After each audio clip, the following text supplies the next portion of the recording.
Hello बच्चों, welcome to Bright Mind Gurukul. आपके साथ हम लोगों ने हमारा चैप्टर पढ़ा था accounting concept, principles and convention. आज हम उसी का सेकंड पार्ट, हम लोगों ने काफी सारे कॉन्सेप्ट ऑलरेडी डिस्कस कर लिए थे। जो बाकी बचे थे उसको आज हम लोग डिस्कस करने वाले हैं। तो आई होप आप लोगों ने हमारा पूरा पुराना वीडियो भी देखा था। अगर आपने नहीं देखा तो उसको भी जरा रेफर कीजिएगा, उसको अच्छे से देखिएगा, क्योंकि उसमें हमने काफी सारे कॉन्सेप्ट ऑलरेडी डिस्कस किए हुए हैं। और आज हम जो बाकी है, आज हम इस चैप्टर को कंप्लीट कर लेंगे। ठीक है, तो अगर आप लोग को पसंद आए तो जरूर लाइक, शेयर एंड सब्सक्राइब कीजिएगा। And let us begin our chapter.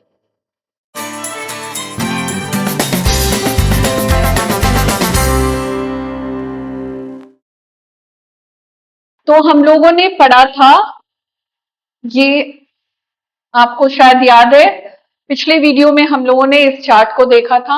हम लोगों ने कवर किया था entity concept, money measurement, periodicity, accrual, matching, going concern and cost concept.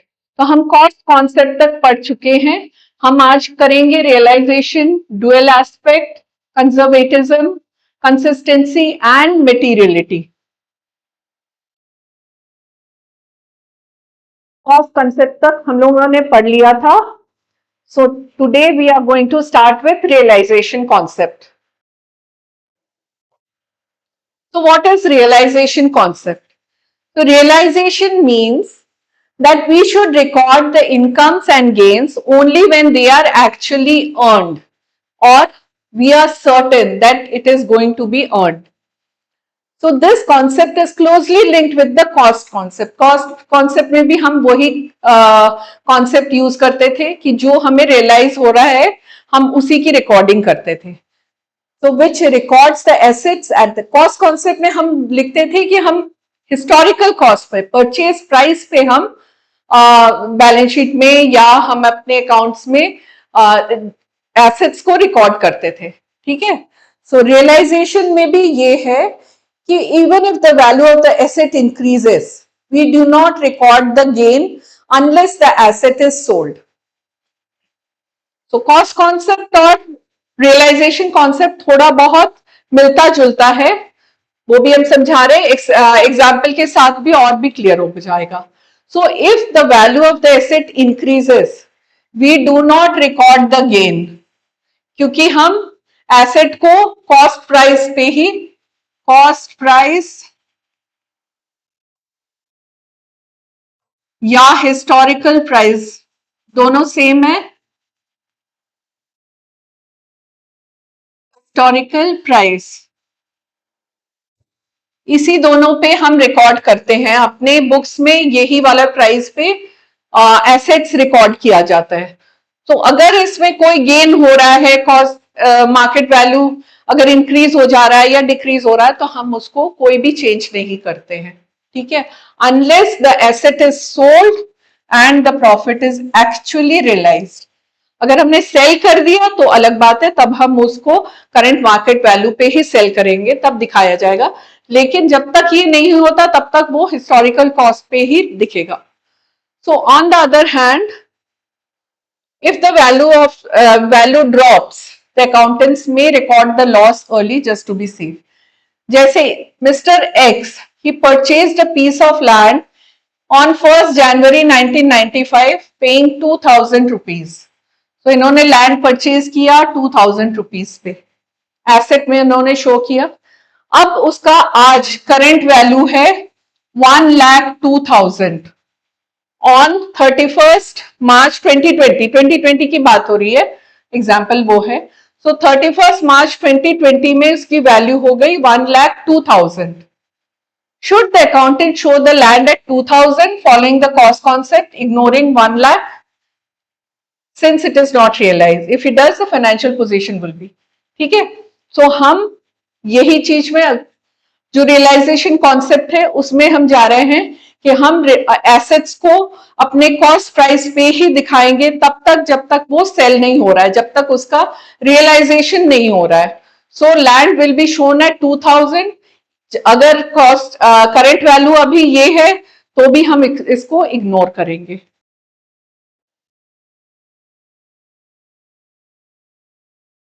Now comes the dual aspect concept.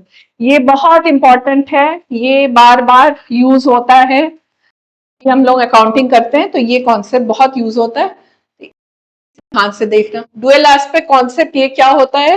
This concept is actually the core of double entry book keeping. तो ये कौन से concept में जाता है? हम लोगों ने पढ़ा था कि asset is equal to liabilities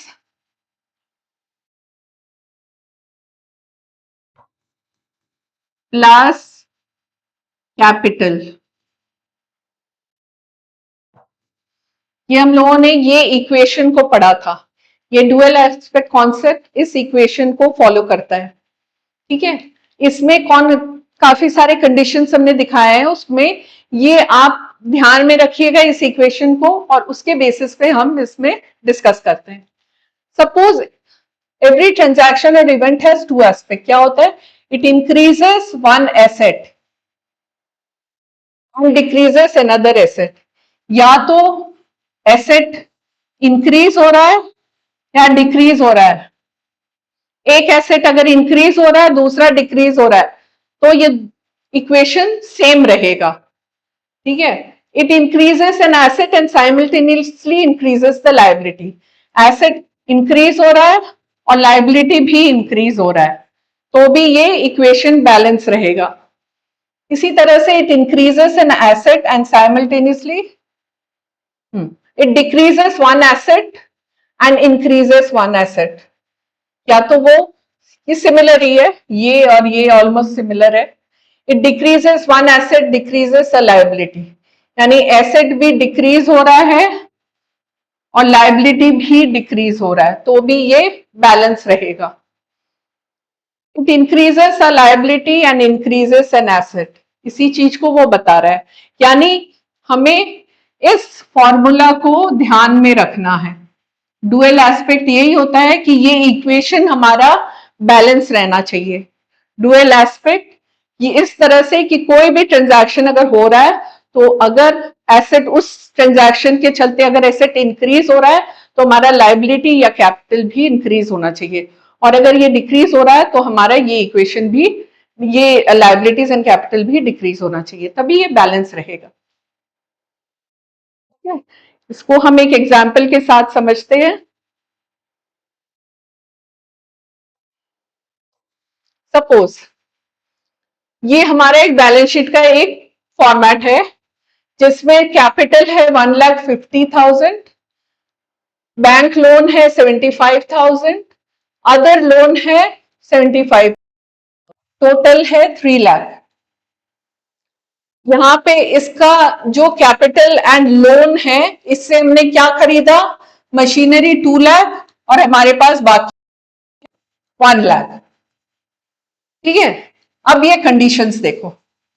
first है, a new machine is purchase paying 50,000 in cash, ठीक है। मशीन इज परचेज, क्या आ रहा है? मशीन परचेज हो रहा है और कैश में हम पे कर रहे हैं।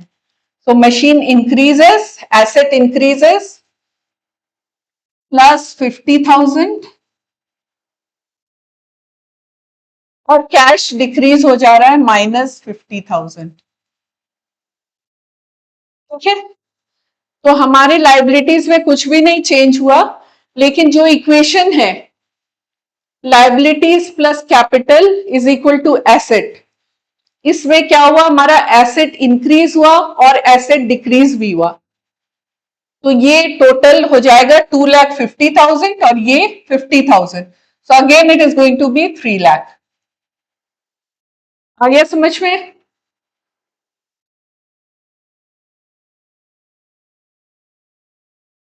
Second, a new machine is purchased for 50,000 on credit, cash to be paid later.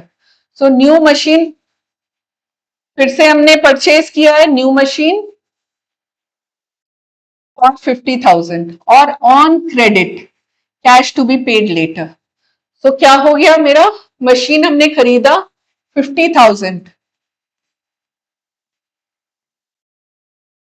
लेकिन हमने कैश नहीं दिया है अभी, कैश हमें बाद में देना है, तो ये क्या बन जाता है मेरा, क्रेडिटर।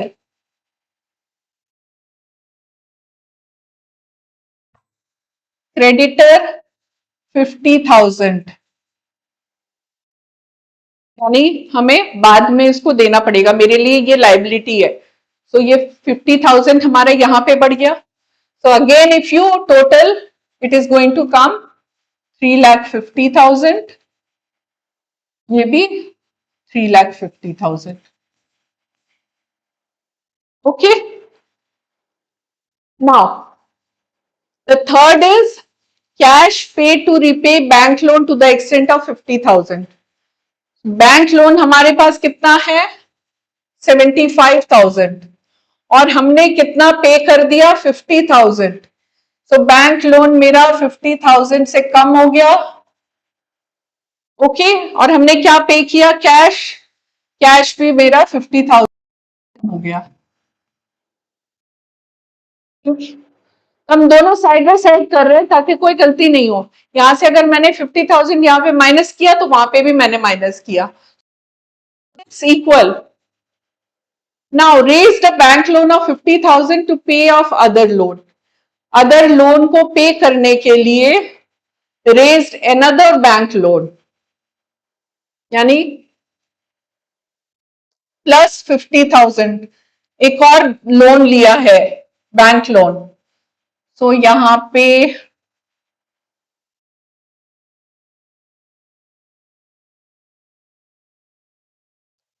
बैंक लोन मेरा और 50,000 हमने रेज किया है। अगर लोन आया है तो मेरा कैश बैलेंस भी बढ़ा है। समझ गए हो? आई होप ये चारों कंडीशंस काफी क्लियर हो गया है। ठीक है, तो हमारा डुअल एस्पेक्ट कॉन्सेप्ट ये क्लियर हो गया। डुअल एस्पेक्ट वही है कि हमारा जो इक्वेशन बनता है, asset is equal to liability plus capital, double entry book keeping को मद्देनजर रखते हुए हमें ये देखना पड़ेगा कि हमारा एसेट अगर बढ़ रहा है तो हमारा लाइबिलिटीज एंड कैपिटल भी बढ़ रहा है, या कम हो रहा है तो इस साइड भी कम हो रहा है।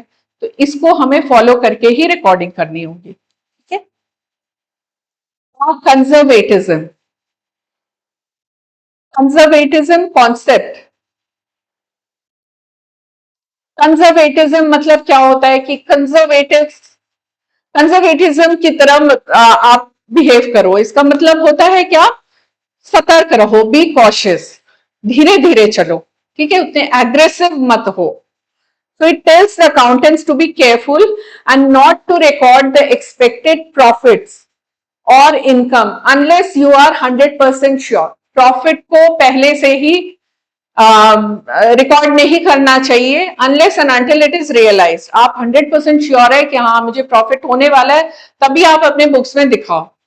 लेकिन अगर जो लॉस हो रहा है, अगर आप अंदाजा कर रहे हो, भाप रहे हो कि हमको लॉस हो सकता है, तो उसके लिए आप प्रोविजन बना के रखो कि हाँ लॉस होगा तो हमारे पास इतना चीज रहना चाहिए, इतना कैश रहना चाहिए, इतना फंड रहना चाहिए कि उस लॉस को हम कवर कर सके। लेकिन प्रॉफिट जब तक रियलाइज नहीं हो रहा है तब तक आप अकाउंट्स में शो ना करो। ये है कंजर्वेटिज्म।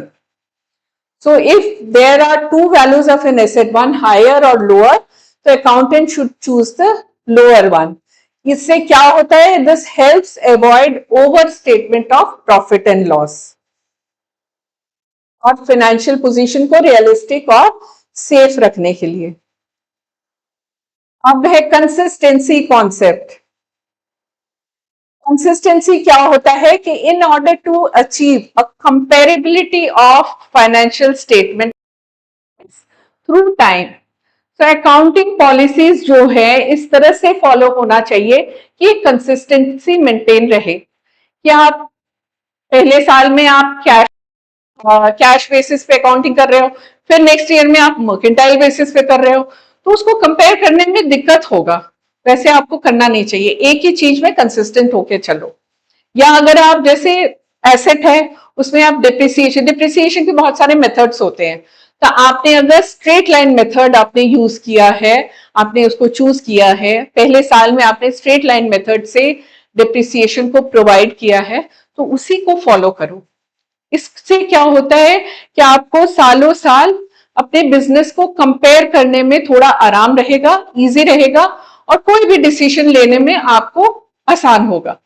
तो फर्स्ट ईयर में आपने स्ट्रेट लाइन मेथड कर लिया, फिर नेक्स्ट ईयर में आपने सोचा कि नहीं ऐसा नहीं चलना है, इसको चेंज करना है, फिर WDV कर लिया, उसके बाद फिर से आपने चेंज किया, तो ये चीज से आपके बिजनेस को काफी हार्म होगा और आपको ट्रू पिक्चर भी दिखेगा। ठीक है, सो एग्जाम्पल भी यही दिया हुआ है, डिप्रिसिएशन। अगर WDV मेथड यूज कर रहे हो तो उसी को यूज करो, उसी को फॉलो करो। So this I think we, अच्छा एक और है मटीरियलिटी कॉन्सेप्ट, ये भी है। मटीरियलिटी कॉन्सेप्ट क्या होता है?